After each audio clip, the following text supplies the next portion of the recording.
السلام علیکم کلاس 6۔ آج کا جو ہمارا نیکسٹ ٹاپک ہے تو وہ ہے صلح حدیبیہ۔ صلح کا مطلب رضامندی صلح کر لینا، اور حدیبیہ جو ہے تو یہ عرب میں حدیبیہ کے مقام پر کفار اور مسلمانوں کے درمیان ایک صلح ہوا تھا، جس کو صلح حدیبیہ اسی وجہ سے کہتے ہیں کہ یہ حدیبیہ کے مقام پر ہوا تھا۔ اسلام میں بہت سی جنگیں ایسی ہیں، بہت سے صلح نامے ایسے ہیں جو کسی جگہ یا کسی خاص وجہ سے ان کے نام مشہور ہو جاتے ہیں۔ یہ صلح جو تھا تو یہ 6 ہجری کو ہوئی تھی، اور قرآن مجید میں اس صلح کے بعد جب سورہ فتح نازل ہوئی تو اس میں اس صلح کو فتح مبین یعنی کھلی فتح کہہ دیا تھا، کیونکہ اس صلح حدیبیہ کی وجہ سے پھر آگے مکہ بھی فتح ہو گیا تھا اور پھر باقی جنگوں میں بھی آسانی ہوئی تھی۔ اس طرح تھا کہ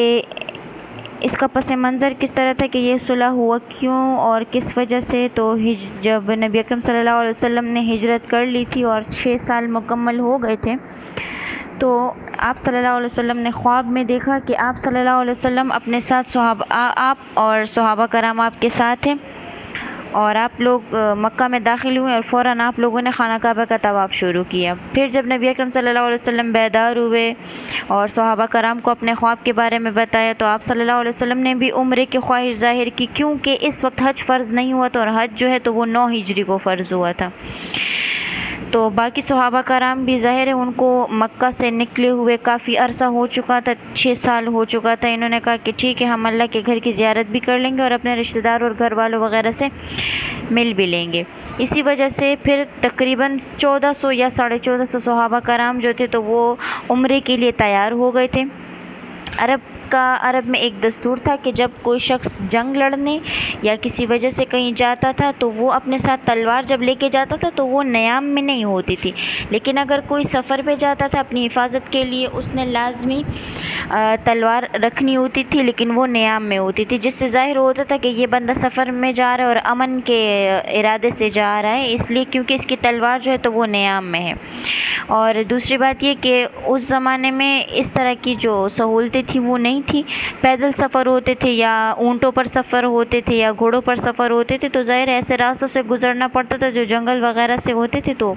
انسانوں سے بھی خطرہ ہوتا تھا کیونکہ چور لٹیرے ہوا کرتے تھے راستے میں، اور دوسرے جانوروں سے بھی خطرہ ہوا کرتا تھا، اس لیے ہر کوئی اپنی حفاظت کے لیے اپنے ساتھ ایک تلوار ضرور رکھتا تھا۔ اور اپنے ساتھ یہ لوگ قربانی کے جانور بھی لے گئے تھے، کیونکہ عمرہ یا حج کرتے ہوئے جو ہدی ذبح ہوتے ہیں، جو قربانی کے جانور ذبح ہوتے ہیں، تو جن کی استطاعت تھی وہ اپنے ساتھ اپنے جانور لے گئے تھے۔ پھر جب صحابہ کرام اور سب جو تھے تو وہ مکہ جب پہنچ گئے،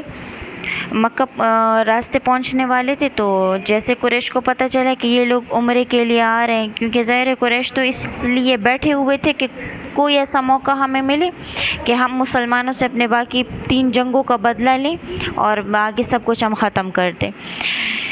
اور دوسری بات یہ کہ مسلمانوں کی حالت سے صاف ظاہر ہو بھی رہا تھا کہ یہ لوگ صرف عمرے کے ارادے سے آ رہے ہیں۔ جب ان کو جیسے پتہ چلا تو حضرت خالد بن ولید رضی اللہ تعالیٰ عنہ جو اس وقت مسلمان نہیں ہوئے تھے، یہ آئے اور انہوں نے مسلمانوں کا راستہ روکنے کی کوشش کی، لیکن جب آپ صلی اللہ علیہ وسلم کو جیسے اس کے بارے میں پتہ چلا، آپ نے صحابہ کرام سے مشورہ لیا اور اپنا جو تھا وہ راستہ تبدیل کر کے حدیبیہ کے مقام پر چلے گئے۔